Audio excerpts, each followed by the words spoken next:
गोरलै चेनेलाव नोंथांमोन गासैखौबो बरायफिननाय जाबाय आरो जों बे खोन्दोआव थामहिनबा दिनैनि बे पार्टआव थाखो 9नि खोन्दो 1आव थानाय फार्स्ट लेसनखौ जों सावरायनो नागिरदों फार्स्ट चेप्टारखौ जों सावरायजेनगोन आरो बेवहाय खोन्दो 1आव जा लिरनाय दङ बे जाबाय जोंनि सोरगिदिं थानाय मुवाफोर स' नोंथांमोना बेवहाय टाइटेलावनो नैबे जा नोंथांमोना नुनो मोनदों बे जाबाय टाइटेल बे टाइटेलावनो हमनो हाबाय जे जोंनि सोरगिदिं मा मा मुवाफोर दङ सरासनस्रायै जोङो जोंनि सोरगिदिं मा मुवाफोरखौ नुनाय जायो सरासनस्रायै जों बिफां लाइफां बा जायखिजाया गिदिर उन्दै फिसा बेफोरबायदि मुवाफोरखौ जोङो जोंनि सोरगिदिं सानफ्रोमबो नुनो मोनबाय थानाय जायो आरो बेफोरनि सोमोन्दैनो जोङो बे खोन्दोसेयाव सावरायनो नागिरदों स' जोङो नैबे फार्स्ट पेराग्राफाव मा दङ बेखौ दा फरायनानै नायनोसै बेनिफ्राय बेखौ फरायनानै नोंथांमोननो फार्स्ट पेराग्राफाव मा बेरखांदों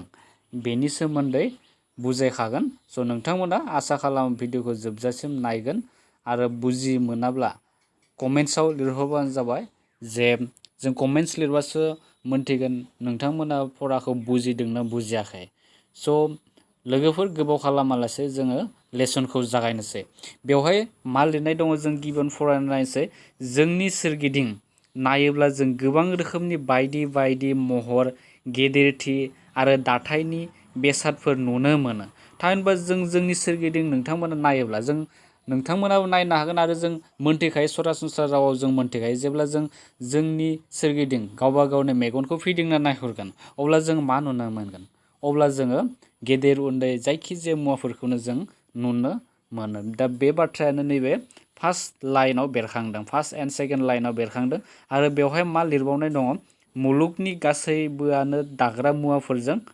दाजानाय थामहिनबा दाग्रा मुवाफोरजों मेटेरियल्स होनना बुंदो मुलुगनि जा मुवाफोर हमना ला जोंनि जा देहा मानसिनि जा देहा बेफोर गासैबो मोनफा मोनफा मुवाफोरजोंनो दाजानाय होनना बुंदो मानसिनि देहाल' नङा जायखिजाया मुवा बेसाद दा दंफांफोरनि बाथ्राखौबो जों बुंनो हायो बा चक पेन्सिलखौबो जों बुंनो हायो बेफोर गासै मोनफा मोनफा फिसा फिसा मुवाफोरजों दाजानाय होनना बुंदो आरो बेफोर मुवाफोरखौनो बिगियानगिरिफ्रा मा मुं होनाय जादों मुवा होनना बुंनाय जादों इंराजियाव बुंनाय जायो मेटार मुं बुंनाय जादों आरो बेवहाय मा लिरदों नेक्स्ट जों हां बोनाय बार जानाय आदार अन्थाइ जोमै हाथरखि लाइफां आरो जिउआरिफोर आरो मा उन्दै दैनि थरथिं एबा बालानि मोनसे सेरेब गासैबो मुवा उन्दै उन्दै जोङो दैनि थरथिं माब्लाबा नुनो मोनो स' अखा हानाय बोथोराव जों उन्दै उन्दै दैनि सेरेबफोरखौ नुनो मोनो बेफोर गासैबो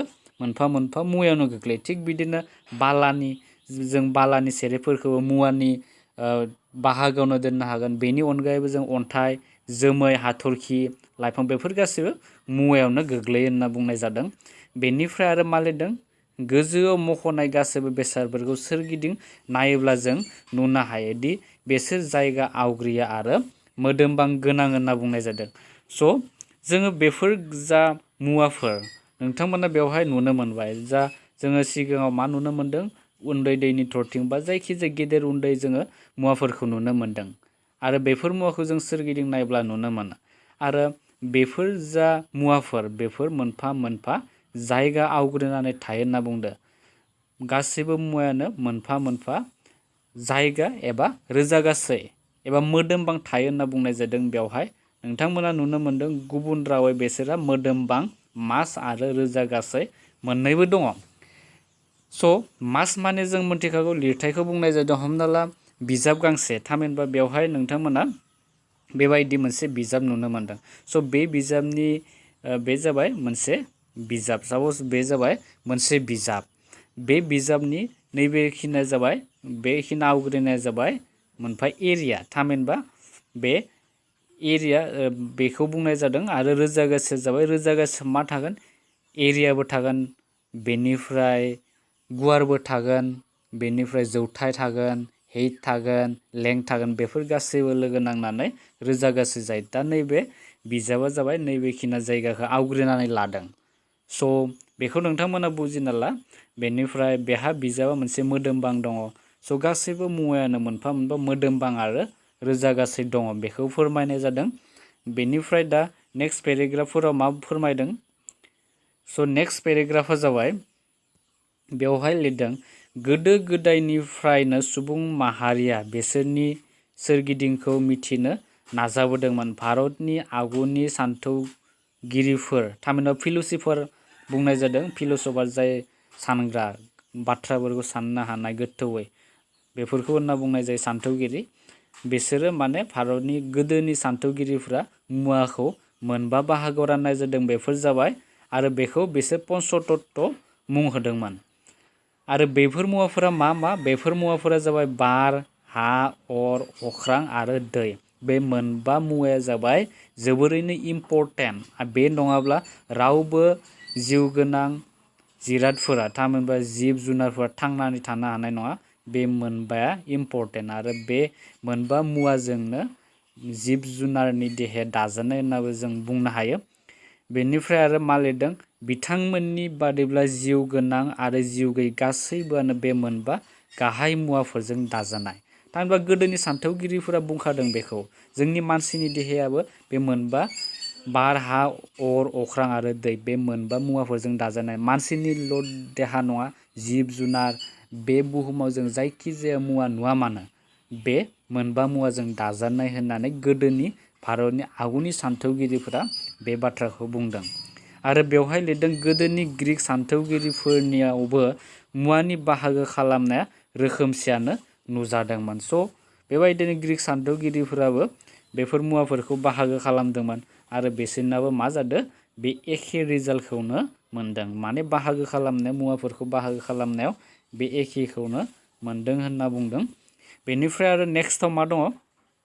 स' नेक्स्टआ जाबाय आथिखालाव बिगियानगिरिफोरा मुवाखौ बिसोरनि महरारि धोरोम आरो रासायनारि धोरोमनि सायाव बिथा खालामनानै जौगाखां रोखोमै मोननै बाहागोआव रानदों। स' गोदो माने भारतनि सानथौगिरिफोर थामहिनबा गोदोनि फिल'सफारफोरा बेबायदि मुवाफोरखौ मोनबा बाहागोआव रानदोंमोन। बे जाबाय बार, दै, अख्रां बेबायदि। आरो नाथाय आथिखालनि थामहिनबा नै दानि समनि बिगियानगिरिफोरा मुवाखौ मा बाहागोआव रानदों? मोनसेया जाबाय महरारि धोरोम आरो गुबुन मोनसेया जाबाय रासायनारि धोरोम। बे मोननै बाहागोआव राननाय जादों। आरो बे मोननै मुवानि सोमोन्दैनो जों डिसकास खालामगोन। रासायनारि आरो मोनसेया जाबाय महरारि धोरोम। बे मोननैनि सायावनो बे फरायाव होनाय दङ फ्राय। आरो बे खोन्दोआव जों मुवाखौ बेनि महरारि धोरोमनि सायाव बिथा खालामनानै सोलोंना लागोन। रासायनारि बिथिंनि मुवानि सोमोन्दै उननि खोन्दोआव सोलोंगोन। स' जों फार्स्ट महरारिनि सायाव जों सावरायनो नागिरदों फिजिकेल नेचार अफ मेटार। मुवानि महरारि धोरोमनि सोमोन्दै जों फार्स्टआवनो सावरायगोन। स' बेवहाय मा लिरदों गिबियावनो? स' मुवानि महरारि धोरोम फिजिकेल नेचार अफ मेटार। बेवहाय बेनिनो नैबे जाबाय फार्स्ट पार्ट माने बाहागो। बे जाबाय मुवाफोरा सेरेबफोरजों दाजानाय। थामहिनबा महरारि धोरोम बुंनाय लोगो लोगो मुवानि महरारि धोरोम बुंनायाव जोङो नैफोरखौ मोननो हायो। मुवानि सेरेबफोरजों दाजानाय। बेनिफ्राय नैबे जाबाय मुवानि बेफोर सेरेबफोरा बेसेबां उन्दै बेखौबो जों डिसकास खालामगोन एसे उनाव। स' जोङो फार्स्ट नैखौ मुवाफोरा सेरेबफोरजों दाजानाय माने फिसा फिसा गुन्द्रासाजों दाजानाय होनना बुंदों। जोङो हमना ला चक पेन्सिलखौ जोङो जेब्ला चक पेन्सिलखौ जों नुनो मोनो, मेगनजों नुनो मोनो एबा दांनो हायो।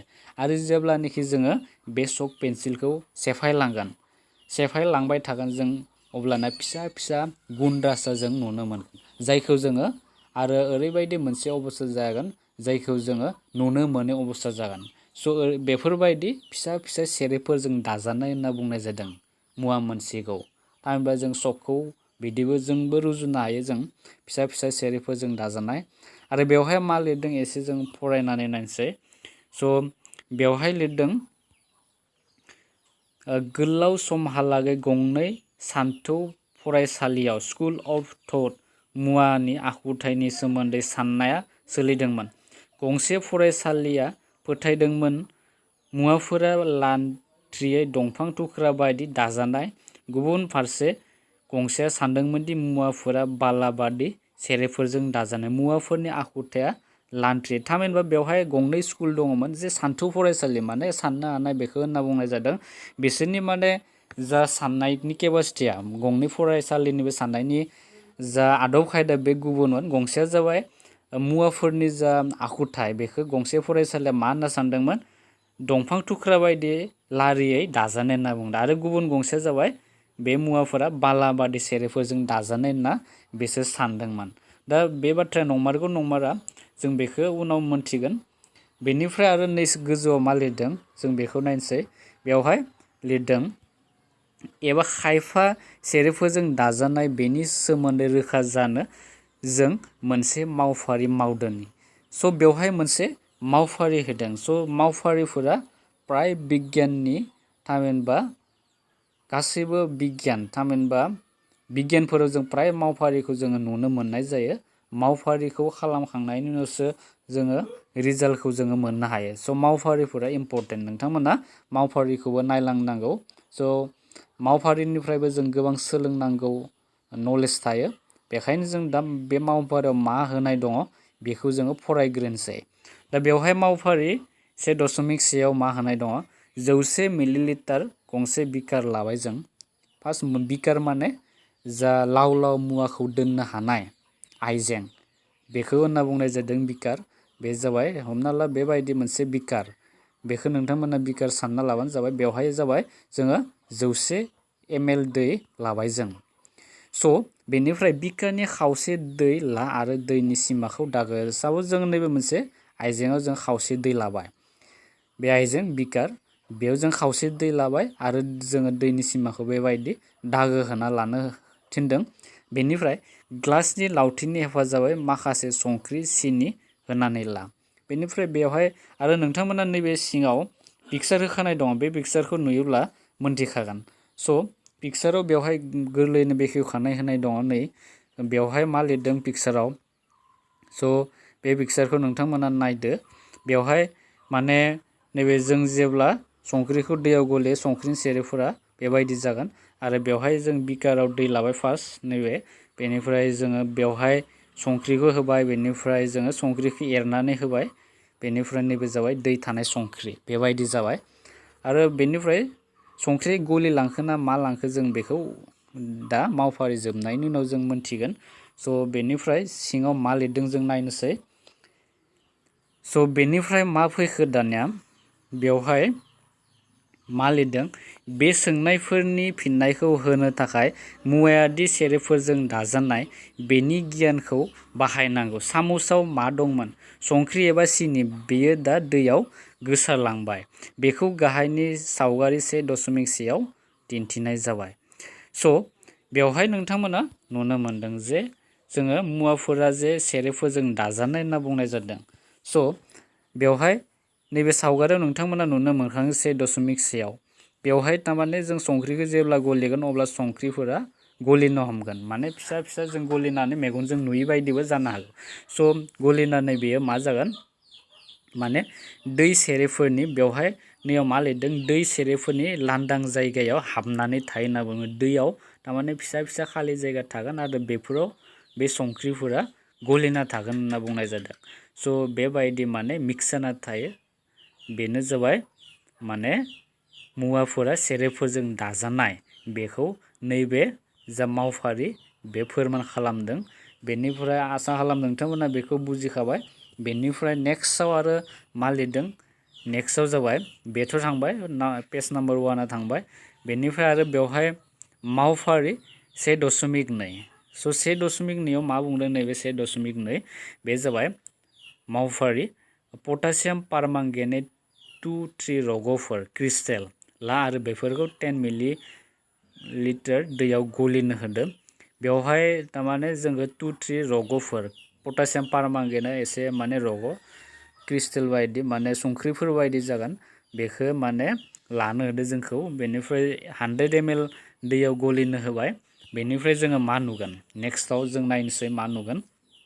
बेनिफ्राय आरो बेखौ गलिखांनायनि उनाव नोंथांमोना बेखौ नुनो मोनदों, बे गलिलावनिफ्राय 10 मिलिलिटारसो गलिलाव ला। बेनिफ्राय गलि होबाय जोङो पटासियाम पारमांगेनेटखौ। बेनिफ्राय आरो 90 मिलिलिटार गोग्गो दैयाव लुदेर। जोङो 10 मिलिलिटार एक्सट्रा लाबाय आरो 90 मिलिलिटारखौ गोग्गो दैयाव लुदेरनो होबाय। बेनिफ्राय सिगांनि बादिनो बे गलिलावनिफ्राय 10 मिलिलिटारसो गलिलाव ला, 90 मिलिलिटारनि गोग्गो दैयाव लुदेर। बेनिफ्राय माने जोंखौ मा खालामदो फार्स्ट 100 ml लाबाय 100 ml खौ पार्ट खालामदो जोङो 10 मिलिलिटार एक्सट्रा जोङो पटासियाम पारमांगेनेट थानायखौ एक्सट्रा खालामदो आरो 90 मिलिलिटार आद्रा थानायखौ जों मोनसे गोग्गो दैयाव लुदेरनो होदों दा सावगारियाव नोंथांमोननि सावगारिखौ नायब्ला बुजिखागोन बेवहाय नैबे फार्स्ट 100 ml लाबाय बेनिफ्राय जोङो मा लादो नैयाव मोनसे 100 ml जोङो नैबे जाबाय मोनसे गोग्गो दै बेवहाय जोङो बे पटासियाम पारमांगेनेटखौ होनानै बेबायदि मिक्स खालामबाय बेनिफ्राय आरो जोङो 10 ml बेबायदि एक्सट्रा लाबाय बेनिफ्राय आरो गुबुन मोनसे 90 ml खौ जोङो बेबायदि गोग्गो दैयाव लखबबाय बेनिफ्राय 10 ml लाखिलायबाय बेनिफ्राय बिदि खालामबाय स' फाइनाली जोङो जोबथारनायाव मा मोनगोन जोङो गलिलावखौ बेबायदिनो 5 निफ्राय 8 खेबसे दैलाव खालामलां बेबायदि खालामलांबाय थानो होदो आरो जोबथारनायाव जों मा नुनो मोनगोन बेवहाय नैबेनि जा फार्स्टनि कालार थामहिनबा गाब आरो नैबे लास्टनि गाब दैनि कालारखौ नोंथांमोना नायोब्ला मा नुनो मोनगोन बेवहाय एसे फारागथि जों नुनो मोनदों बेयाव दैनि कालारा एसे चेन्ज जादों नैबे जोबथारनायाव एसे चेन्ज जादों स' बेबायदिनो माने मुवाया मा जायो लासै लासै जुदि बेबायदि खालामलांबाय थायोब्ला लुस्लायलांबाय थायोब्ला बेबायदि जायो जों कालारखौ जोबथारनायाव चेन्ज जानाय नुनो मोनगोन आरो बेवहाय सावगारियाव मा लिरदों मुवानि सेरेफोरा जेसेबां उन्दै आन्दाज ला खेबफ्रोमबो दैलाव गुल खालामनायाव गाब एसेसिन जालांदोंब्लाबो दाबो गाबखौ नुयो स' बेबायदि गाबा मा जागोन चेन्ज जालांगोन होनना बुंनाय जादों आरो बेनिफ्राय जोङो बे मावफारिनिफ्राय जों मा बुजिखो दासो बे मेन बाथ्राखौ जोङो बेवहाय नुनो मोनगोन स' बेवहाय बे आनजादा दिन्थियोदि एसेल'थार पटासियाम पारमांगेनेटनि रग'आनो गोजा रोजा गासैनि दैखौ गाब गोनां खालामनो हायो जोबोर जों मा लादोंमोन जोबोर खमफ्राम पटासियाम पारमांगेनेटनि जोङो रग' लादोंमोन आरो बेनो माने फ्राय जोङो 5-6 माने खालामनाय नुवा थामहिनबा 1000 बेवहाय लिटार होनना बुंदों स' बेबायदि 1000 सिमहालागै 1000 दैनि बिबांसिमहालागै बेयो कालार जाहैयो होनना बुंनाय जादों स' गाब होनो खालामनो हायो होनना बुंदों बेनिफ्राय जों थिरांथायाव फैनो हायोदि पटासियाम पारमांगेनेटनि मोनसे रगआव रोजा रोजा उन्दैथार सेरेबफोर दं स' बेनिफ्राय जों मा बुजिखो पटासियाम पारमांगेनेटनि जा फिसा फिसा थुख्राफोर बेवहाय रोजा रोजा मा थागोन फिसा फिसा सेरेबफोर थागोन जायनि थाखाय जोङो नैखौ लुस्लायब्लाबो बेवहाय जोबथारनो जों कालारखौ नुनो मोनदों स' बेबायदि कालारा माने थाबावदों बेबायदि बुजायनाय जादों सेरेबफोर थानायनि थाखायनो जोङो नैबे जोबथारनाय जा बिकारमोन बेवहायबो जों कालारखौ जों नुनो मोनदों बेनिफ्राय मा लिरदों पटासियाम पारमांगेनेटनि सोलाय 2 मिलिलिटार डेटल बाहायनानै बे रोखोमनि मावफारि खालामनो हागौ गले गले खालामलांब्लाबो मोनामनायखौ हमदां हागोन मुवानि सेरेबफोरा उन्दै बेसोरो जों साननायनि बायजोआव थानाय उन्दै स' बेवहाय मोनसे बाक्सआव लिरनाय दङ बे जाबाय जोबोर उन्दै होननानै बुंनाय जादों मुवानि सेरेबफोरखौ जों मेगनजों नुनायाव गोब्राब जायो स' बेनिफ्राय जों मा बुजिखो जे मुवाया सेरेबफोरजों दाजानाय बेखौ माने बे मावफारि 1 एन्ड मावफारि 2 निफ्राय जों बेखौ गोरलैनो बुजिनो हाबाय बेनिफ्राय दा नेक्स्टआव फैबाय बे जाबाय मुवानि सेरेबफोरनि धोरोम केरेक्टारिस्टिक्स अफ पार्टिकल्स अफ मेटार बेनिफ्राय जों दा नेक्स्टआव 1.2 बेवहाय दङ मुवानि सेरेबफोरनि धोरोम केरेक्टारिस्टिक्स अफ पार्टिकल्स अफ मेटार बेवहाय जोङो मोनथाम केरेक्टारिस्टिक्सखौ मोननो हागोन बे जाबाय गिबि फार्स्ट वाना जाबाय नैबे फार्स्ट वाना जाबाय मुवानि सेरेबफोरा गावसोरनि गेजेराव लांदां थावनि थायो बे मोनसे बेनिफ्राय आरो नेक्स्टआव जोङो मोननो हागोन नेक्स्ट नाम्बार 2 जाबाय नैबे बेवहाय 1.2.2 बे जाबाय मुवानि सेरेबफोरा दोरोथिंबाय थायो बे सेकेन्ड वान बेनिफ्राय थार्डआ जाबाय थार्डआ एसे उनाव दङ स' बे जागोन थार्डआ जाबाय नैबे थार्डआ बे मुवानि सेरेबफोरा गावजों गाव बोगथाबलायो स' जोबोर इम्परटेन्ट बेखिना मोनथाम धोरोमा जाबाय जोबोर इम्परटेन्ट नोंथांमोना बेखौ माने जों बे पार्टआव सावरायथ'लिया जोङो उननि पार्टआव मुवानि सेरेबफोरनि धोरोमनि सोमोन्दै जोङो गुवारै सावरायगोन स' भिडिअखौ नायनानै मोजां मोनदोंब्ला लाइक खालाम आरो चेनेलाव गोदानब्ला चेनेलखौ साबस्क्राइब खालामना ला आरो खाथियावनो थानाय बेल आइकनखौ थुनानै अलखौ थुनानै हो जाहाथे जों गोदानै फोसावनाय भिडिअफोरखौ नोंथांमोना बयनिख्रुइबो सिगाङाव मोननो हायो। उननि भिडिअआव नोंथांमोनखौ लोगो मोनफिनगोन। गोजोन्थों।